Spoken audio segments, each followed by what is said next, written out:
Hey, welcome to the GroundedTV Podcast. I'm your conservative commentator, Justice, co-host of GroundedTV. You might recognize us from our weekly live streams where we go over various news and political happenings in Canada. Anyways, I hope you enjoy the show. It's actually really funny, I think, how Poilievre and Trudeau have started to Poilievre is very similar to the way that Trudeau was when he first started as the Liberal leader, you know? Yeah, I would hope that we would be starting the decade of conservative, because honestly, I'm really on board with leaving the Liberals behind at this point, because I think that we've really just for the last decade, and not even the last decade, aside from Harper, we really haven't had much of a, before Harper, it was Mulroney, right? We haven't had much of a break from the Liberals, and I think that we just need to try something a little bit newer, and I think that going with the Conservative Party the way it is now would be a good move for the most part, just because of not just Poilievre, but a huge chunk of the party as well. Like, I feel like is, qualified for those positions. They're not just picked on virtue or diversity. Because I feel like a lot of Trudeau's cabinet picks and other picks, like, they weren't really there for more than optics, I feel like, most of the time. But yeah, I agree. Yeah, I think that Trudeau valued the optics of his cabinet a lot more than he did the competency of the individual people. And I think I said this before, that the Anita Anand interview that she did with CBC was actually one of the things that made me a little more confident in Mark Carney's ability as a leader, because he clearly picked her because she could actually communicate the idea he wanted her to communicate. And it wasn't that he just gave her like a script to answer. He said, you understand this, just go answer questions about it, And at the same time, I don't know if he's even going to be keeping her in cabinet at this point, because, the cabinet we saw Mark Carney pick could have just been because that was what his options were. Whereas now this election's fully underway, we're going to be seeing more and more, across the board. We have former Vancouver Mayor Greg Robertson and other players kind of emerging that could be possible cabinet picks that I think might have been tapped in by Mark Carney. And I don't know, to me, I really don't think, I think that the Liberals, going with the Liberals is the best choice at this point, just because I think we need change. And I think Mark Carney himself, even though, part of me feels like he might just be leaning into a lot more of the centrism, even though it might not truly represent his values, just solely because he knows and understands why people didn't like Trudeau. And he's trying to win over those, people who might have absolutely disliked Trudeau. He's trying to win them over this election. I would agree. I think that Poilievre is actually doing the same thing, though. Like, he is actually moving closer to the center than he naturally sits. But I think that that's a sign of a good leader, right? If you're responding to the will of the people as opposed to trying to convince people that your ideology is the one that they all need to hold. Well, at the same time, though, I think there's a difference between avoiding showing your character and just kind of saying, hey, I've changed my mind. Like, because that's kind of where Poilievre's gone with a lot of this stuff, is like, hey, I've changed my mind. Whereas Mark Carney, because we don't really know who he is, it's kind of come to a point of like everything we find out about him, it almost seems like, well, why not like this game of almost like this game of slow reveal. Like, I don't know if that makes sense, but like, we don't actually know much about him. And I think it's working to his advantage a lot right now as well. And it's possible that as time goes on, the more people get to know him, the more he's going to become unpopular, right?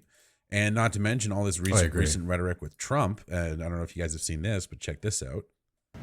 Well, absolutely. But we had a very good conversation. Mark called me today at 10 o'clock. We put out a statement. We had a very, very good talk. He's going through an election now, and we'll see what happens. But we have Liberation Day, as you know, on April 2nd, and I'm not referring to Canada, but many countries have taken advantage of us, the likes of which nobody even thought was possible for many, many decades, And, that has to stop. We're going to end up with a very good relationship with Canada and a lot of the other countries. Some we probably won't. It won't be so pleasant, but apparently, I think he's trying to mediate. Apparently, it was a good call. So, like, to me, I don't know. I just take it as like, what the hell is going on right now? Like, it seems weird to me, but at the same time, it reminds us that we shouldn't get lost in this culture war, especially because these guys don't give a shit. Like they're just doing whatever they want to do. Right. Like, well, that's what I was going to say before is even with, like, have you seen Trump talk about when he refers to the trans stuff and how he basically just talks about it as if it's like the best thing ever, because every time he brings it up, everybody claps. And he's like, me made this ad and it really resonated with people. People really, really care about this. And like, he clearly does not care. In his first term too, there was statements he'd made saying that it was, he was fine with it. He was totally fine with people transitioning. And now that he's using it as a political cudgel, it's, whatever his supporters want it to be, right? Like he'll say whatever he wants them to say or whatever they want him to say. Yeah, well, I think at the end of the day, though, too, it's beyond that. I think Trump isn't really thinking; he's just kind of doing and reacting. Like I think he just kind of does. I would agree. I think it's getting worse with his age, and he's just kind of like almost to a point now where I'm like, I don't even know if he's all there. Like he just seems like he's like got no inner self anymore, and he's just doing everything like his inner monologue is on the surface. Like I don't know if that makes sense, but like just some of the stuff he says. No, like, I agree. I don't see the angle, and I think that's where people need to stop making excuses for him and saying he's playing some kind of 4D chess or something. Like because it's absolutely ridiculous. Like he's not. He's just at best case scenario probably losing it. Like you know what I mean? Like that's I don't even know, honestly. Yeah, if you want to give him the most credit possible. No, I agree. And, I was actually talking to somebody else about a different thing. You don't have to include this if you don't want, but just basically on the idea that people will defend things that Hamas does that they don't even deny doing. And they'll pretend like there's proof that they didn't do it, but it's like Hamas themselves, they don't deny it.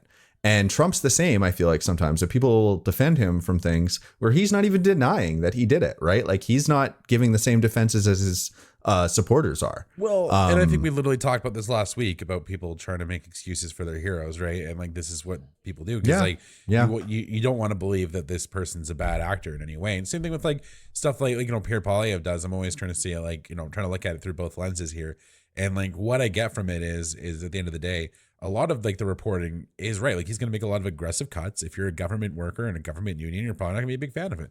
However, if you look at the conservative record and what they've been able to accomplish, economically, domestically in the past, and got us through some tough times. And I think that kind of leadership is what we need right now. I'm not saying that, the liberals need to leave and, leave us in our Poilievre utopia forever, because I don't believe in that either. I believe for the next, like 8 years, we should give the reins, or at least 4 years, and see how that goes first. And if they're able to accomplish some real things and, carry out all these promises they've made, then yeah, I'd give them another term in my mind. And then if they were able to do that, and bring us into a bit of a new chapter, so to speak, not new era. I feel like that sounds a little too grandeur, but like, more of just like a new chapter in Canada's history, where we need to go, this time, like, what our current issues are. I think it's convenient for the liberals for the biggest threat to be Trump, the biggest issue to be Trump, which I think more by day, Trump proving how erratic he is and how he's really like, I don't think he's actually the number one problem right now. I think a lot of our number one problem is all of our domestic issues together, I think. And I think that whatever this leadership, like whoever this leader ends up being who comes in, needs to really focus on Canada's issues. Like, I'm not going to say put Canada first, but like, just, tote the conservative slogan here. But, at the end of the day, I think that to focus on our domestic issues is a huge thing. And having conflict with the US out of all of our allies, arguably, is almost a domestic issue more than a foreign issue. Like I know technically it is a geopolitical issue and it is an external issue. However, given our close ties with the States, how integrated our cultures are, how integrated our information network is, how integrated just everything we do is to a degree, like Canada and the US, I think, are more integrated than any countries in the world. You know what I mean? And I think that we really need to, at the same time, lean into that relationship. But it sucks we have somebody like Trump in charge of the US right now, because I think he's really obstructing that. And the fact that he's saying he'd rather have a liberal than a conservative, I don't think that's a good thing. I think Trump wants us to be weak. I think Trump would want us to be in a lower position so that he can leverage a better deal and take more of our resources without giving us adequate payment for them. I think that's the true motivation of the Trump administration at this point. So I think that any candidate Trump endorses is not the right candidate because of that. Okay, so I was going to ask you, when you look back at that economic record, who is it that you're thinking of? Well, if you go back to even like actually combination of Harper and Mulroney, I think both those eras were examples of strong conservative leadership that, yes, ended up with some issues, don't get me wrong, but I think those were also products of Parliament as a whole. Like, we got to remind ourselves that there were times where these leaders did not hold a majority government. Like Harper's a good example. When the Bloc, NDP, and the Liberals under Michael Ignatieff formed a coalition against him. And they were constantly they were basically doing together, those three parties, what the Conservatives were kind of doing to the Liberals in the last few years, right? From what I was seeing. So it's hard to kind of hold like the last years of Harper as a good example of stuff he was able to get done because of that, I think. Yeah, and I wouldn't even necessarily disagree with that. I would argue that Chrétien had a very good economic record, the best that I can find in any Canadian Prime Minister's history. Like the Chrétien Paul Martin era is like the remnants of the Pierre Trudeau era, and they were like, I think, some of the last Liberals who also were in Parliament at the same time as Pierre Trudeau to be in charge of to be at the head of the Liberal Party, or to be in the positions that they were. But I think that those two were a stark contrast to what the Liberal Party is now, despite, I know where you're going with this because you're going to bring it to Mark Carney and Mark Carney's involvement during the early 2000s. And I was going to refer to it. Yeah. Yeah, I get that. But like I said, until that, Chrétien's endorsement, I think, is the only evidence we have that his contributions to that were a big player in those results. But I was just going to add on that I think that Chrétien actually was slightly to the right of Pierre Trudeau. And we had this kind of drift back towards the center with his administration, and a reversal of that with Justin Trudeau. And I think at the time that was what resonated with the public, right? Like, we're floating off Obama high. Everybody really liked Obama, and Obama was, a little bit to the left of people like Clinton and both Clintons, and even Joe Biden. Yeah, I would say Obamacare is an example of all that, right? Yeah, and to Obama's credit, they still won't get rid of Obamacare, right? They realized that enough people are using it, enough of their constituents are using that service, and a lot of these programs actually end up being a net benefit to the red states because they pay less taxes because they overall make less money. And they extract more resources because a lot of them are older and not necessarily in the best health, right? So, largely, I think that the blue states are funding healthcare for a lot of these states, right? Like, it's, I think that liberals have a lot of good intentions, and some of them are more effective than other ones. I actually had this thought the other day while I was on a walk, where I think that ideal liberalism is kind of like Bob the Builder politics. Scoop and Rolly, you're coming with me. Can we fix it? Yes, we can! I think so, yeah. That's their whole motif. And I feel like conservatives aren't always in this position, but right now there's this kind of air of, can we fix it? No, we can't. It's completely broken. We need to destroy it. And I don't really like that. And I don't think that Poilievre necessarily falls completely into this, but he definitely does in regards to things like the CBC and the housing plan that the Liberals recently did, which I think was a good plan. I think it sounded like a conservative plan, honestly, essentially removing the ability. Actually, no, maybe not, because it depends on where you're sitting on that fence, I guess. But like, the whole idea is that I guess a lot of conservatives they would rather have local governments controlling things. And liberals do kind of opt into more broad reaching countrywide policies, right? And so their housing policy, where they were trying to lift some of those restrictions that were being put on by local municipality governments, like was a way to kind of for them to get over like the NIMBY stuff, like where a lot of people were opposing having bigger multifamily units built in their neighborhoods. And the Liberals basically made it so that they weren't able to deny anything less than like a 6 unit, 6 or less. Anything with that many or less, they weren't allowed to deny that, like 6 units in a single like plot for a home. I don't know what the actual technical term is for that, but like a plot of land that would usually be designated for a single family unit, they could build 6 units on it now. And it wouldn't be, as long as they're meeting all the like standards you need for, like, it needs to have 6 kitchens and 6 bathrooms and all that stuff. Right. But like removing some of those barriers that were in the way, because, you know, sometimes, you know, if you go to Vancouver, there's all these single family homes. It is not a very efficient use of the space there. Every time I drive through that little neighborhood, I can't believe, for one, these houses are all worth like $2 million each. And you have a single family living in this huge piece of land that could be housing multiple people if you built up, right? And we've got all these issues with traffic.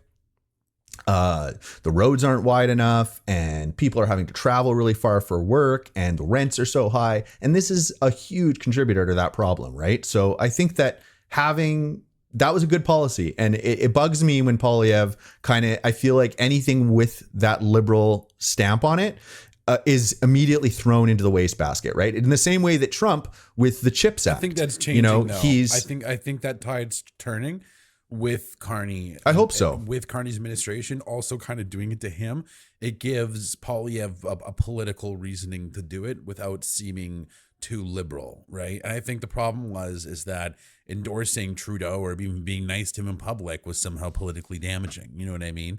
And I think we saw that between Scott Moe and Trudeau's interaction. We in Saskatchewan, we continue to be Canadians. Mr. Trudeau, do you plan on running in the next election? And if you don't, what are you going to do when you're not Prime Minister anymore? First of all, I want to thank Scott for that answer. It's rare I get such support. But no, I do have to say that particularly those who've been around. Oh, sorry, I'm endangering your political fortunes by thanking you publicly. Yeah, and even some of the backlash that Doug Ford gets from working with people like Christina Freeland and Justin Trudeau, which is absurd. You know, they're the prime minister and the deputy prime minister. Of course, a premier should be working with them. It doesn't make any sense for them to not. You know, you're purely playing partisan politics when you are against things like that. Yeah, and I think we should actually, I just want to expand on this a little bit, because I was reading something. It was actually an Elon Musk tweet, I think, where he was saying, or it was a clip of him in an interview saying that he was against sending money to the Ukraine, because of we need to be putting our own country first, right? And our own country's interests first. And I feel like there's like this allergy, like this like complete ignorance of the concept of a mutual, like an overlapping interest between two nations. Like it's impossible for this to exist. And you see that with the tariffs, and you see that with the Ukraine stuff, and you see that with, going to Europe and crapping all over them, saying they don't have free speech and stuff with the JD Vance speech, right? And this is stuff where it's just like, you know, well, some countries you can still don't advance your interests just because you don't. They don't value freedom of speech to the same degree, right? And they don't have, like, they have freedom of speech in the sense that it's like different types. Like, 90% of what you say is going to be fine.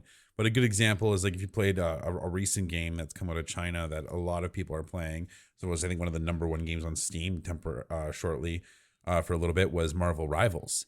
And you'll notice when you're playing this game that if you type into the chat, you can't type free Taiwan or Taiwan as a nation, free Tibet, Winnie the Pooh. Of course. Your general Chinese censorship whole list, right? And I think it's just so funny that Winnie the Pooh's on there. It is funny because people didn't know that. That's hilarious. President Xi Jinping in China has banned Winnie the Pooh because of a bunch of people memeing him next to Winnie the Pooh saying he does kind of. They do look very similar. It is. They look very similar. But at the same time, I hope we don't, not enough that you should ban watch them. this get taken off YouTube for this conversation. No, but like, this is what I mean, right? It's just like, I think because there's a lot of fear mongering, I think, with China's influence in Western society. And I think a lot of it comes from the US and Canada. I think in Canada, we're way more worried about China than we are Russia, right? And I think that's a huge part of why so many people couldn't understand or didn't really care for supporting Ukraine. And not to mention, if you hear it come off like, oh, they're giving $3 billion to Ukraine. Well, it's like, well, it's not technically $3 billion. It's like 600 million cash maybe, and then like a bunch of other stuff. You know what I mean? So it's not, they try and make it sound as big as possible in the media and for these politicians to make it sound like they're doing some kind of grand gesture for this country. But in reality it's not as good as it sounds, and it's not as costly to us as it might sound as well. And you could argue that supporting stuff like Ukraine, it's probably better for our government to send tax dollars than for people to be, panhandling you at every Walmart till. You know what I mean? Like, it's like, at least with your government sending tax dollars, that money is at least going to, they have to have a paper trail for that and where all that money is going, right? And I think that's where a lot of people it's just more of a, because public distrust is so bad right now. And I think COVID on the whole 2020 era really damaged whatever trust people had in Trudeau's administration. And I think he's kind of given a generation of trust issues. I think the way Trudeau governed, the way he was about just ignoring issues, saying he'll deal with it eventually and never dealing with it, kind of like your worst nightmare for the average person when it comes to having your leader say these things. Like, yeah, everything he's saying is great, but then he never actually ends up doing it. And then everything he says he's doing is for that cause. However, it doesn't actually seem like it just seems like such a backward strategy, right? And whether or not he was just doing it intentionally, I don't think so. I think he was just incompetent, and he was in over his head becoming prime minister in the first place, and probably would have been better as official opposition of some sort, just a front bencher, right? Like being a minister of foreign affairs, we've talked about before, something not quite prime minister. But I think because of his charisma, his name, his ability to debate, the fire he had in him, that arguably Pierre seems to be the only one who has in this current leadership race. I think that's what won Trudeau his whole decade, what won his whole era, won in that first term, which created almost a red wave. Like a lot of people, like I voted for Trudeau his first term, but I never would have voted. I never wanted to vote for him again. And I think that's a possibility with Poilievre as well. We could see this overwhelming, everyone's pointing out the amount of people at the rallies right now. And I just think it's like, it's such a funny kind of pissing contest to a degree, right? But at the same time, it is guaranteeing voters to a degree. I think if you're going to go to all the lengths to go to a rally, you're definitely going to go through all the hoops to vote, right? Absolutely. And I think a lot of people were, it's just so, because you see this guy, I can't remember who was tweeting this, but I saw this tweet this morning. It was like, look at Poilievre's rally, 6,000 people, and there's not even nearby transit available. And I was just like, well, that doesn't surprise me, because like I kind of, and especially in BC, but especially in a lot of areas in Canada, I think the people that do follow Pierre Poilievre are a lot more fired up and a lot more passionate than the average person who's going to follow Mark Carney. And I think also who's signing up for these rallies, I think you have a lot more silent, moderate, tepid, non-political voters for the Liberals than you do the Conservatives this time. Yes. Yeah, I would agree with that for sure. Well, and I think it's the same kind of criticism that you get for polls, right? Where people are like, oh, who even participates in polls? And it's like, well, at the end of the day, who kind of goes to rallies, right? I wouldn't say close to a rally, but I think it's a joke when you have like someone who's like a very strongly right-wing political commentator, some might even say far-right political commentator, and you have a poll saying, let's show them the real poll. Who would you want to be prime minister? It's like, oh, out of your hundreds of thousands of followers that all subscribe to your ideology, who are they going to vote for? I know, the Twitter polls are so stupid. Shocker. And it's like Polymarket arguably is similar, because Polymarket is like... Polymarket leans right as well. It's also it leans into sports people, UFC people that go onto Polymarket, right? Not to mention it's going to kind of sync up. And with did you see polls, that? Right? So if the polls are all strong, of course you're going to place your bets on that.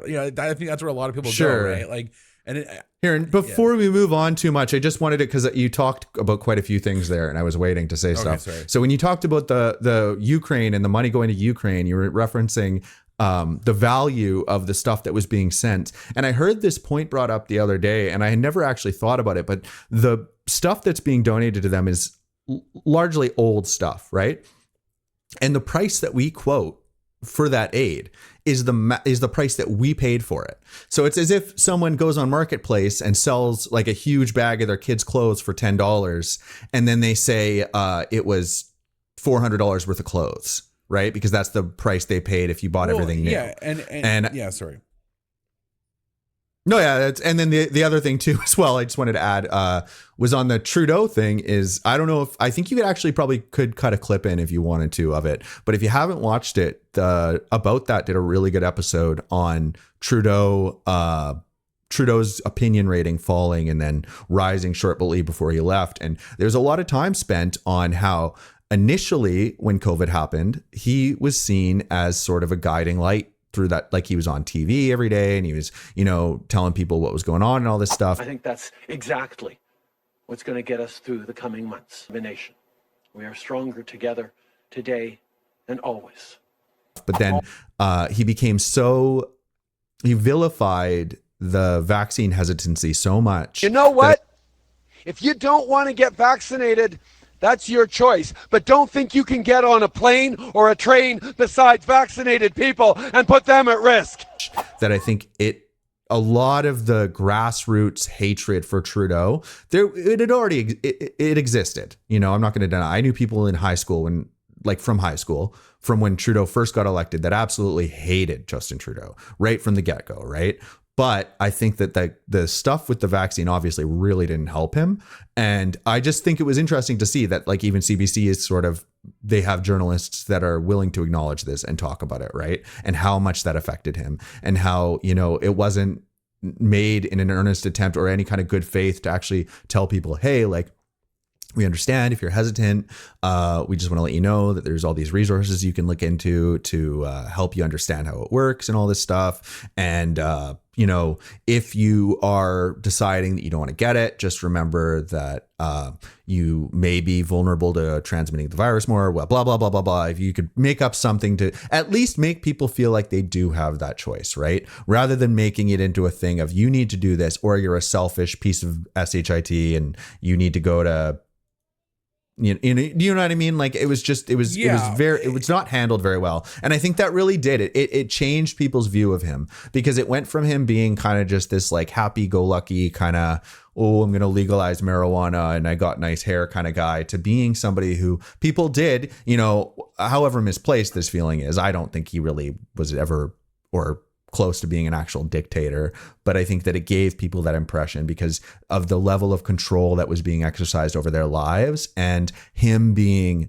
the voice of that control, right? And the voice of that shame and the stuff that they were probably dealing with in their personal lives anyways, right? I know a lot of people had, friend groups and family members who probably still have issues to this day over this stuff, right? So having a political figure to kind of stand in for all of that alienation and like rage. No wonder his opinion polls were so low, right? I think it's not even just that. I think it was a combination of that, but also the economic effects of I think for a while leaning into this virtuous, I'm going to do what's right, even if it's not popular decision, worked really well for him for a while.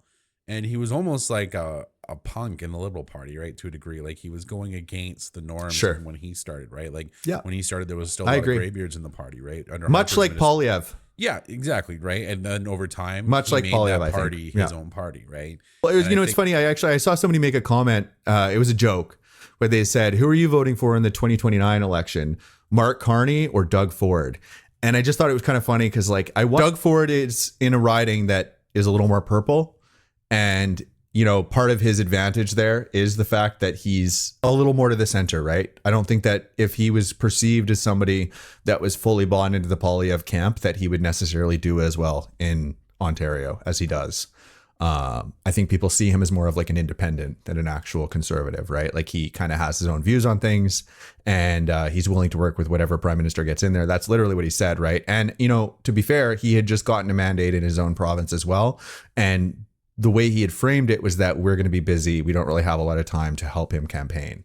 And I don't know the way that he answered that, I think that it was more of a thing like, we're not going to be spending a whole bunch of time on that instead of responding to the needs of people in Ontario. That's kind of the impression I got. I don't think it ever was like a rebuke of Poilievre. I think that part of it was overstated, and both campaigns kind of went out on a limb and said that they weren't trying to rebuke the other one, that they were just, he was not able to kind of give them the help that they were asking for. Or actually, I don't even know if that's because they denied that as well, right? But like, that is kind of the impression that I got, that he just said he wasn't going to be like helping with the Poilievre campaign. Yeah, I guess people plate. also took it more of as because of how friendly he was being with Mark Carney, with the breakfast, with a couple other things, with him saying Mark Carney's a great guy, all this kind of stuff, kind of almost giving him a non-endorsement, but somewhat of an endorsement of approval, or at least approval. Yeah. Well, I mean, as far as a conservative premier would go, yeah, that is basically an endorsement, right? Yeah. So I think that's where the speculation comes in with Doug Ford, why he's being rejected a little bit by the conservative audience, which at this point, Poilievre, till recently was doing very popular in Ontario, arguably almost more popular than the Liberals at one point, which is not very surprising to see that shift there. However, it's the Quebec support, I feel like, that's going to definitely be setting the tone with his upcoming election. And it's, you might have seen recent panels on CTV and elsewhere talking about it, basically saying how the Quebec support is a big deal. And Poilievre is seemingly taking a very firm stance in this. But anyways, actually, I do have a clip I'm going to play. Check this out. I've been following polls in Canada, provincially, federally, for the past decade, and I've never seen such a sharp turnaround. These lines are from CBC's poll tracker, which combines every publicly available poll going back months. As recently as January 6th, you can see the tracker had the Liberals at just 20% support, with the Conservatives more than double that. This national horse race number, it actually means nothing. Nobody's going to look at the regional data. I go as granular as you possibly can. The next place I look at is Quebec, because it's an interesting entity all its own, and some pollsters are good at measuring Quebec and others aren't. So here in Alberta, and to a lesser extent in Canada, there is this trend where pollsters tend to underestimate Conservative voters. Now, there's other mistakes that pollsters can make, but just making sure you have enough Conservatives in your sample, we call them shy Tories. That's one of the common mistakes that gets made. And so thanks, Sarah, for sharing that clip in our Discord. I want to talk about that clip there, just because the main thing that they're saying, how two factors that could really play in Pierre's favor here, given Pierre's recent stance doing a French-only rally in Quebec City after Mark Carney canceled his in Quebec City. Just so you know, Mark Carney canceled his there. So only Pierre Poilievre's done one there so far. Getting that Quebec vote, which is something that's underrepresented on the polls, which makes sense because most of these polls are also probably done by English-speaking analysts who are not calling Francophones, right? And I think that's why the number from Quebec might not always be accurate, because they probably are calling a lot of people. Maybe they're not getting quite an adequate feel for how Quebecers are really feeling, as well as the Conservative vote being underrepresented. And I think there's multiple arguments to this. I think, in my opinion, this election, you're going to see a lot of people who have not voted before vote. And I think a big part of these polls is the way they contact people. From what I understand is they get your information from former voter registries. So if you're also someone who hasn't voted before or hasn't voted in a long time, you might not get contacted for a poll, from what I understand. Yeah, that's true. So I think Poilievre is the type of person who activates that type of voter. Well, and exactly. And that's something that I've always given him credit for. I think he's just he reaches people that are not in the usual voter base. And it's because of things, and Trudeau is like this too, right? People really like to see somebody who stands up and calls out the guy that everybody doesn't like, right? And Trudeau did that to Harper, and Poilievre has turned out to be, his own version of that to Trudeau. And I think that it's, I always, almost every day since this has happened, I have a moment where I feel bad for Pierre Poilievre, because I just think about how this was such a slam dunk for him. He was going up against the guy who he had essentially been David and Goliath against for the last, 3 years. And now he's against a whole new guy who has basically revolved a lot of his campaign around the differentiating himself from Trudeau, right? And it's just going to be interesting to see how that kind of plays out with the public, because the messaging from the Conservatives is that Poilievre and, Mark Carney might as well have been Trudeau's shadow. And that's in my opinion, I think the reality is that it's not even close to that. I mean, while simultaneously saying that, they'll also bring up how he was on the board of Goldman Sachs, and he was on the board of Brookfield, and he was on the board of Bloomberg, and he was on so many different boards. I think he was I might be overestimating it here, but I feel like he was on 60 different boards at the time. Yeah, and I think and so the idea that he was spending all this time with Justin Trudeau is just I just can't see it. Well, no, but at the same time, he won't disclose what he won't take credit, for any, he hasn't said what he advised Trudeau on and didn't advise him on, right? And I think that's where Carney should provide some transparency if he wants to put those concerns to rest, especially for those undecided voters or possible conservative voters that might. I just don't think there's that many who would go the other way, because everybody wants change, right? And I think at the end of the day, they don't see change, even with a new face at the head of the Liberal Party. It's still the Liberal Party. It's still the same old red they've been seeing for the last 9.5 years. And I think that they want change. And I think the real way you're going to get change is by voting in another party. In all honesty, just naturally you will, especially with these two, because ideologically there is a culture within these parties that is very different. And I think you're going to see a very different approach to government. Whether or not that's a good thing, I guess some people can argue. I think it's a good thing personally, because I think we do need someone who's going to be willing to make some tough calls and is willing to have an aggressive approach that's going to help kind of get our economy back on track here. And I think that's the biggest threat. And arguably, I think the reason why there is support for Carney right now, why Carney is calling this election so quickly, is because if he had waited till October, he probably wouldn't have won. Because I think the Trump issue itself, he knows without this Trump issue, he's got nothing. I think that's arguably what it is. I think it's a little more than that, though. Because all he can offer is similar policies that Poilievre's already said he'd do years ago. You know what I mean? Besides the other thing, I think is that it comes off as very, because even if you try to explain how Mark Carney just became the new prime minister and how there's already a new election to people, especially with Americans, they don't really understand that stuff, right? I mean, even I would say with a lot of my less politically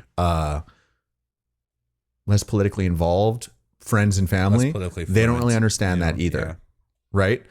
And so I guess from my perspective, I see it as kind of even though he's prime minister and even though he could do everything he wanted to technically, I mean, until he got no confidence out, there's not really that's not a good political strategy, because you want it to be people said they wanted you to do what you're doing, right? You want the mandate of the people, whether it be the type of mandate that, yeah, exactly. Right. Which is this is, but this is kind of what I'm saying, right? Is I think that I see a different style of leadership. Even when you were talking there for a second, I almost thought you were talking about Carney when you said you're going to see a different approach to government, because I think that as much as, I think that some of the ways that they market Carney as an outsider, it comes off a little silly, but in a lot of ways he is, right? He doesn't have the typical politician approach to a lot of these issues.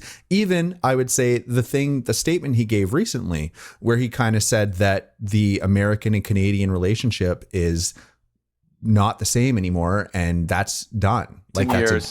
We must fundamentally reimagine our economy.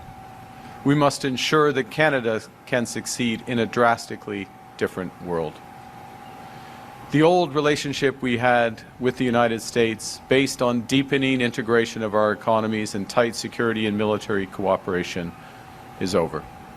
Carney, I think the big difference for me is that he seems a lot more focused on the economy. He seems a lot more invested in increasing productivity, in expanding our resource markets, expanding infrastructure to extract those resources, things like the subway in Ontario Ontario, Quebec, or wherever they built that.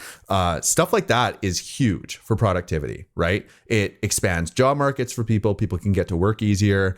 It reduces traffic on the road. And consequently, it'll decrease delivery times for goods to stores and to restaurants and stuff. Like the focus, Carney's focus just being on the economy. I think that's exactly where Pierre's focus has been this entire time. He was calling on, he was predicting a lot of the economic issues we're facing before they even really happened. And he was just saying, because we're doing this is going to lead to this. Because people can argue he hasn't had much real world experience, but he's a hard worker and he's pretty disciplined, and he seems to have been studying a lot throughout his career as well, knowing it was relevant to his current path. And I think that's a huge strength under his belt. So he's not your average career politician, right? And I think that's the biggest difference between Poilievre and this person that Carney describes, that I think is more common in the UK.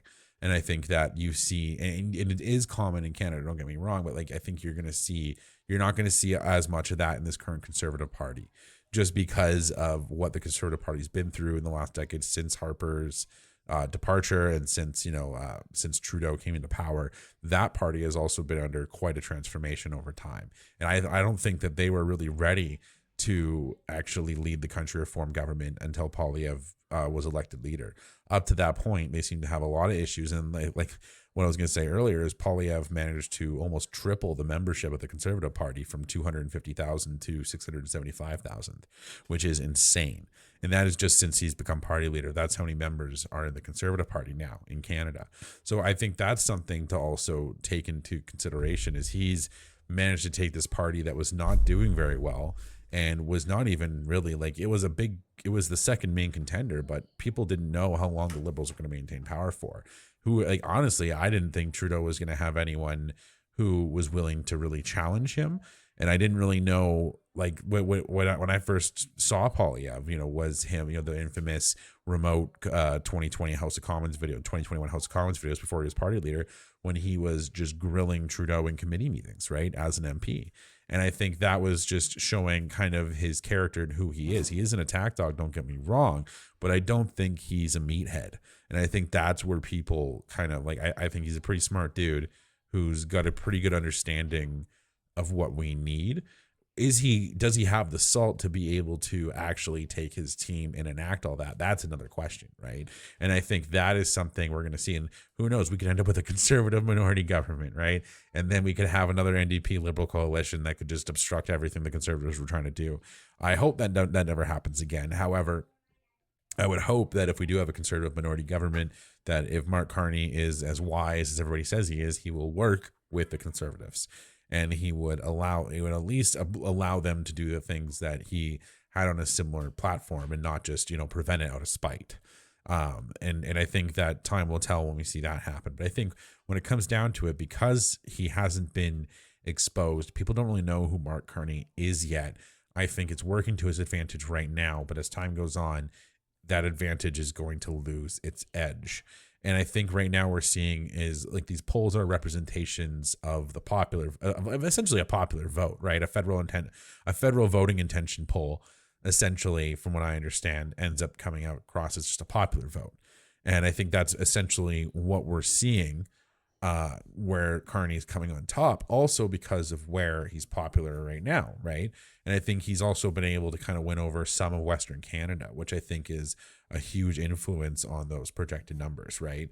And I think that traditionally Western Canada, and many other analysts have said, that Western Canada is traditionally a Conservative stronghold. The BC having its provincial NDP party is a different story, but almost every riding, aside from a few, end up being blue when it comes to a federal election in BC traditionally.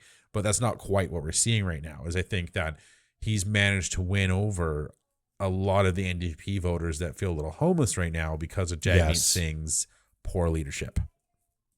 Well, the other thing too is that I think that there's been a slight, and this is due to Trump, I think a slight move away from more populist stuff. And, Jagmeet Singh, and, I remember this was towards the beginning of the when Polly first kind of came into power, but I remember having conversations with our parents and saying that the way I saw Polyev is kind of just a right-wing Jagmeet Singh, right? And, you know, now that I've been paying more attention, I think that that's a little bit of an insult to Polyev. I think Jagmeet Singh is probably one of the worst federal leaders that I've ever seen, just in the terms of the way that he kind of presents Parliament to people, like into voters, and he kind of just weaponizes the ignorance of the system to give himself political favor, you know. And I think I was bringing this up, I don't know if this was on a live stream or in the last episode, but I was kind of just saying how he's really robbed himself of the ability to kind of claim the things that he got done, right? Like the pharmacare and the dentist stuff, like the dental stuff, like that's all NDP policy that was enacted through the Liberal government, right? And that, but he acted as if that wasn't the case. And so now he can't claim any of it because it's all the Liberals get to take credit for it. Right. And it's really silly because, you know, if he had just been honest with people, he could have said, hey, like, you want more stuff like this, you know, I'll work with the Liberals and I'll make sure that they do this stuff. Well, right. And that's what I think a good NDP leader would do. And just very recently, Mark Carney has actually taken credit again for all those things. Of course. Yeah. Why not? Watch this. And I'll just play I'll just insert the clip in there. We don't talk about it. What is the clip? Mark Carney just literally taking credit for all that stuff again for the Liberals, saying what the Liberals will bring you, and saying what the Conservatives won't bring you, and the Conservatives will cut it all, and that they won't. And that's what I mean, right? That's kind of what it's become. Is that, and you know, and basically what it's become is, you know, Mark Carney saying that, you know, all these things that the Liberals supposedly did that actually the NDP was the first to put to the table, that, you know, Mark Holland ended up getting right behind and taking advantage of and taking credit of, the pharmacare, the dental care, the free contraceptives, all that stuff, right, was all actually the NDP. And it's funny because, well, you know, because we did have an NDP Liberal prime minister, and this is something too that's crazy. Until the 2000s, coalitions in Canadian governments didn't really exist. Apparently the last coalition that existed previously before the 2000s was the coalition after World War I, and that was a coalition of part of the Liberal, like the Liberal Party broke into two, and you had part of the Liberal Party who was pro-conscription, and half of it that was against conscription. So, and that pro-conscription party broke off and supported the rest of Parliament and ended up throwing out the other half of the government, right? So, like, this is it's just that's how the parliamentary system's supposed to work, right? And I guess we would have seen something like that, or you would have thought under Trudeau, where you would have seen the parties split. I think you would have eventually, if he hadn't had there not been the stepping down. I think that's what would have naturally happened. Like if he had tried to stick around as the leader. So these coalitions are seen as kind of a betrayal to your voters, right? Especially in Canada, especially when it comes to the minority parties. You know, but the thing is like the reason why is because traditionally in Canada, you don't have any major player. You only have two major players, right? And the rest of the parties hold very few seats. So it's just seen as like a betrayal to voters to a degree, or betrayal to the masses in some cases, when, especially if you have a minority government that gets basically overthrown because of the other parties, which has happened before in Canadian history. But apparently it's more common in Europe to see this happen a lot more often, and more apparently it's happened in the UK a lot, but you have a more divided parliament there in terms of how many parties you have, right? And I think there was like some video I was watching that used Serbia as an example, with like 7 different parties in parliament at all times that all have in the double digits of seats. So it's like coalitions are normal in those countries, right? And I guess people are worried about us because, like, you'd be surprised to hear that it's not a very efficient way of running the House of Commons in some cases when you have these coalitions forming constantly.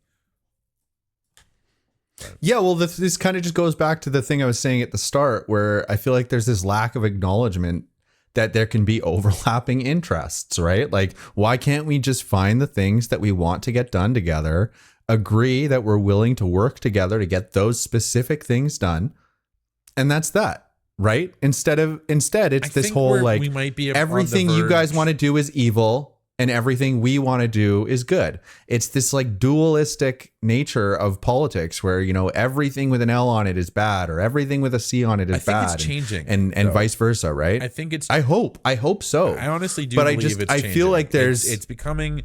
I think we're starting to see, I think, more and more people become more comfortable. You know, I think it started with speaking against Trump, right? And I think that's really what started it all. Is Trump doing what he did recently in Canada for sure. Tribalism right in two, because now all of a sudden you have a lot of Canadians who might have been like, you know, moderate about Trump, who didn't really care, take a firm stance, or just like, whatever, he's kind of an idiot, but he's whatever. And then all of a sudden now it's like, well, now he's kind of a direct problem to me, right? Now he's threatening my country. He's making our lives more difficult, or Canadians' lives more difficult, because of these, even just threatening these tariffs.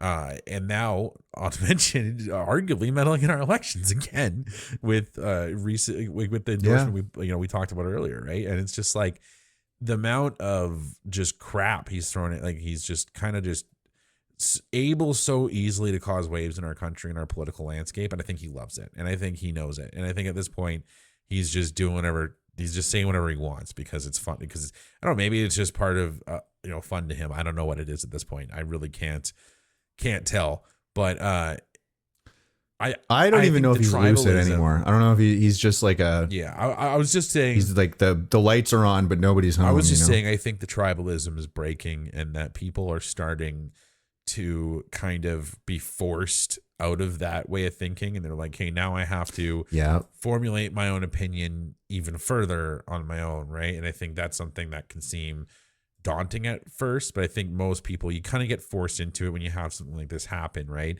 And now with him doubling down on, like I said, he's doubled down on supporting the Liberals on top of the tariffs, right? So it's just like, you know, it's almost like he wanted to make every conservative hate him in Canada, you know. And I think it's, I don't know if that's what he intended. I don't think there is any conscious thought behind what he's doing, or premeditated purposes behind this.